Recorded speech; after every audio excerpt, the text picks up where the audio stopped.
मैं बड़ी देर से यही सोच रहा था कि आखिर बीरेन बाबू और ब्योमकेश के वार्तालाप में ऐसा क्या था जिसने ब्योमकेश के मस्तिष्क को पहले गियर शिफ्ट कर दिया और पंजाब मेल की तरह भागने लग गया। क्या रेखा के रहस्य का सूत्र उसे मिल गया है? लगभग आधा घंटे चलने के बाद ब्योमकेश फिर अपनी चेतन अवस्था में लौट आया। उसने मेरी ओर देखकर कहा, देवकुमार बाबू आज शाम को पटना जाने वाले हैं? है न? मैंने स्वीकारोक्ति में सिर हिलाया। वे नहीं जा सकते। उन्हें ब्योमकेश आगे देखकर और तेजी से चलने लगा। मैंने देखा कि एक कॉर्नर की एक बेंच के पास लोगों की भीड़ जमा है। वे जोर जोर से बोले जा रहे थे। जो लोग कुछ दूरी पर खड़े थे वे गर्दन झुकाकर उसी ओर देखकर जानना चाह रहे थे कि क्या हुआ है। उनके चेहरों से लग रहा था कि वहां कोई असाधारण घटना घटी है। वहां पहुंचकर ब्योमकेश भीड़ में घुस गया। उसने पूछा, मामला क्या है? एक युवक ने उत्तर दिया, मुझे ठीक से पता नहीं। मेरे ख्याल से कोई बेंच पर बैठ बैठ मर गया है।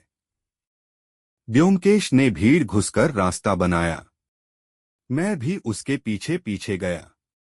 बेंच के पास पहुंचने के बाद हमने देखा एक युवक सिर नीचे किए हुए बैठा है, जैसे कि सो गया हो। उसका सिर सीन की ओर लटका था और पैर आगे की ओर थे। उसके होठों के बीच एक सिगरेट चिपटा हुई थी, पर उसे जलाया नहीं गया था। उसके बाएं हाथ की मुट्ठी में माचिस थी। एक मेडिकल छात्र ने उसकी नब्ज टटोलने की कोशिश की और बोला, सांस नहीं है, इसकी मृत्यु हो गई है। शाम का झुटपुटा हो गया था और भीड़ में स्पष्ट कुछ दिखाई भी नहीं दे रहा था। ब्योमकेश ने मृत युवक की ठोड़ी उठाकर उसका चेहरा देखना चाहा, पर चेहरा देखते ही जैसे करंट लग गया। मेरा हृदय भी धक से रह गया। वह हाबुल था। जल्दी ही पुलिस आ गई। हमने देवकुमार बाबू का पता दे दिया और वहां से चल दिए। रास्ते में सड़क की रोशनी जल गई थी। तेज कदमों से लौटते वक्त ब्योमकेश दहशत से त्रस्त आवाज में धीरे से बोला, किस्मत ने कितना भयंकर बदला लिया। कितना वीभत्स मजाक है। मेरा मस्तिष्क बिल्कुल बुझ चुका था, लेकिन इस शोक के वातावरण में मैं केवल यही कामना कर रहा था कि यदि इस जीवन के परे भी कोई दुनिया है तो हाबुल की प्यारी बहन की आत्मा का मिलन अपने भाई की आत्मा से हो गया होगा। घर पहुंचकर ब्योमकेश ने कमरे में घुसकर दरवाजा बंद कर लिया। थोड़ी देर में मैंने उसको फोन करते हुए सुना। करीब 1 घंटे बाद ब्योमकेश अपने कमरे से निकला और थकी हुई आवाज में उसने पुत्तीराम से चाय लाने को कहा। उसके बाद वह सिर झुकाए सोचता रहा। मैंने भी उसे परेशान करना उचित नहीं समझा। 8:30 बजे बीरेन आ गए। ब्योमकेश ने उनसे पूछा, आप वारंट लेकर आए हैं? बीरेन बाबू ने स्वीकारोक्ति में सिर हिला दिया। कुछ मिनटों में हम लोग देवकुमार बाबू के घर के सामने खड़े थे। घर में मरघट जैसी शांति थी। कहीं कोई लाइट का चिन्ह नहीं था। केवल नीचे के कमरे में रोशनी हो रही थी। ब्योमकेश ने दरवाजा खटखटाया। कोई उत्तर न मिलने पर उसने दरवाजा ठेला तो वह खुल गया। हम लोगों ने अंदर प्रवेश किया। छोटे से कमरे में एक सोफे पर देवकुमार बाबू चुपचाप बैठे थे। हमारे अंदर आने पर उन्होंने रक्तरंजित नेत्रों से हमें देखा और कुछ क्षण यूं ही देखते रहे। फिर उनके चेहरे पर एक कटु मुस्कान उभर आई। सिर हिलाकर वे बड़बड़ाए, मेरी तमाम मेहनत शोध का फल सब कुछ व्यर्थ ही रह गया। मैंने समुद्र का मंथन किया और मिला क्या, जहर की हौंडी। बीरेन बाबू ने आगे बढ़कर कहा, देवकुमार बाबू, हमारे पास आपके नाम का वारंट है। जैसे वे अब होश में आए हों, उन्होंने इंस्पेक्टर की वर्दी देखकर कहा, आप आ गए हैं। अच्छा हुआ। मैं स्वयं पुलिस स्टेशन जाने की सोच रहा था। उन्होंने दोनों हाथों को आगे बढ़ाकर कहा, लीजिए, हथकड़ी दीजिए। बीरेन बाबू बोले, इसकी जरूरत नहीं पड़ेगी। कृपया पहले अपने खिलाफ चार्ज सुन लीजिए जो आप पर लगाए गए हैं, और फिर ऐसे दिखाया जैसे पढ़ने के लिए तैयार हो रहे हैं। किंतु देवकुमार बाबू फिर से अचेतन अवस्था में चले गए। उन्होंने अपने पॉकेट में हाथ डालकर कुछ ढूंढने की कोशिश करते करते फिर बड़बड़ाना शुरू कर दिया, किस्मत, और नहीं तो क्यों हाबुल ही क्यों उस माचिस का प्रयोग करेगा। मैंने क्या सोचा था और क्या हो गया। मैं तो चाहता था कि रेखा की शानदार शादी करूं, मेरी खुद की एक बड़ी प्रयोगशाला हो, हाबुल को पढ़ने विदेश भेजूं। उसने पॉकेट से सिगार निकालकर होठों पर लगा लिया। ब्योमकेश ने अपनी जेब से माचिस निकालकर उनके सिगार को सुलगा दिया। उसने कहा, देवकुमार बाबू, आपको वह मैच बॉक्स बाबू आप ही हैं, घबराइए नहीं, मैं अपने नहीं मारूंगा। मैंने अपने बेटे को मार दिया। मैं तो अब चाहता हूं कि मुझे अपराधी की तरह फांसी पर लटकाया जाए। ब्योमकेश ने कहा, तो कृपया वह मैच बॉक्स दे दीजिए।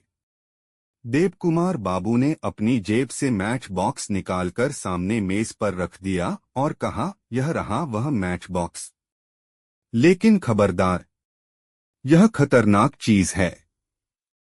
हर तीली में जहर लगा है। एक बार जलाई की गए बच नहीं सकते। ब्योमकेश ने मैच बॉक्स उठाकर बीरेन बाबू को दिया। उन्होंने बड़ी सावधानी से अपनी पॉकेट में रख लिया। देवकुमार बाबू फिर बोलने लगे, क्या खूब आविष्कार है। एक बार के जलाने पर मौत और किसी तरह कोई सबूत ही नहीं। यह आविष्कार आधुनिक युद्ध की परिभाषा को ही बदल डालता। केवल जहर ही नहीं है, यह विनाश का सूत्र है। लेकिन सब कुछ डूब गया, और एक लंबा विश्वास छोड़कर वे पस्त हो गए। बहुत ही आहिस्ता से बीरेन बाबू बोले, देवकुमार बाबू, अब चलने का समय आ गया। चलिए। वे तपाक से उठ गए। कुछ संकोच करते हुए ब्योमकेश ने पूछा, क्या आपकी पत्नी घर में मौजूद हैं? पत्नी? देवकुमार बाबू की आंखें क्रोध से भयानक हो गईं। वे जोर से पागलों की तरह चिल्लाए, पत्नी?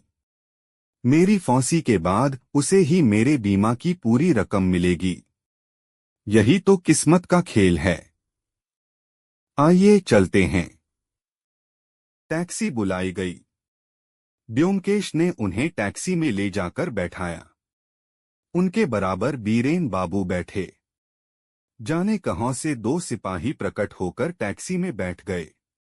देवकुमार बाबू अंदर से ही चिल्लाए, ब्योमकेश बाबू, आप चाहते ही थे मेरी रेखा की मौत के रहस्य आप सुलझा। मैं आपका आभारी हूं। हम लोग फुटपाथ पर खड़े रह गए और टैक्सी चली गई। एक दिन तक ब्योमकेश ने इस केस की चर्चा नहीं की। मैं उसके मस्तिष्क की हालत समझ सकता था, इसलिए मैंने भी इस सिलसिले में कोई बात नहीं की। पर तीसरे दिन शाम को वह अपने आप ही बोलने लगा। अंग्रेजी में एक कहावत है, बदले की भावना घर आती है अड्डा जमाने के लिए, और यही देवकुमार बाबू के साथ हुआ। वे अपनी पत्नी की हत्या करना चाहते थे, लेकिन किस्मत देखिए, 2 बार उन्होंने अपना निशाना बनाया तो दोनों बार अपने बेटी और बेटे को खो बैठे, जो उन्हें अपने जीवन से भी ज्यादा प्यारे थे। यह विधि का विधान ही था कि देवकुमार बाबू अनजाने में ही एक असाधारण आविष्कार करने में सफल हो गए थे, जिसकी उन्होंने स्वयं कल्पना तक नहीं की थी। लेकिन आर्थिक साधन के अभाव में वे उसका उचित प्रयोग नहीं कर पाए। ऐसे आविष्कार का कॉपीराइट बुक करने के लिए आवेदन नहीं किया जा सकता, क्योंकि वाणिज्यिक मार्केट में इसका कोई मूल्य नहीं है। लेकिन यद्वोन्मुख देश जैसे जर्मनी, जापान अथवा फ्रांस आदि को इस आविष्कार की यदि भनक भी पड़ जाए तो वे इस फॉर्मूले को लेकर अपनी प्रयोगशालाओं में शोध करके नरसंहार के हथियार बनाने में जुट जाएंगे। और आविष्कार करने वाले न तो कुछ कर पाएगा और न ही उसे कोई लाभ हो पाएगा। इसलिए देवकुमार बाबू ने इसको अपने तक ही सीमित रखा था। इस जहर के विभिन्न प्रयोगों के लिए बड़े पैमाने पर अनुसंधान की जरूरत थी और इसलिए उन्हें आर्थिक अनुदान चाहिए था। लेकिन आर्थिक सहायता का कोई प्रश्न नहीं था। उन्हें पैसों की सख्त जरूरत थी, क्योंकि इसके प्रयोग पर शोध करने के लिए उन्हें प्रयोगशाला चाहिए थी और उसके लिए पैसे का होना जरूरी था। और पैसे आते कहाँ से? इधर घर में उनका जीवन दुश्वार होता जा रहा था। उनकी पत्नी ने अपनी हरकतों से उनकी स्थिति को दयनीय बना दिया था। जो लोग मानसिक गतिविधियों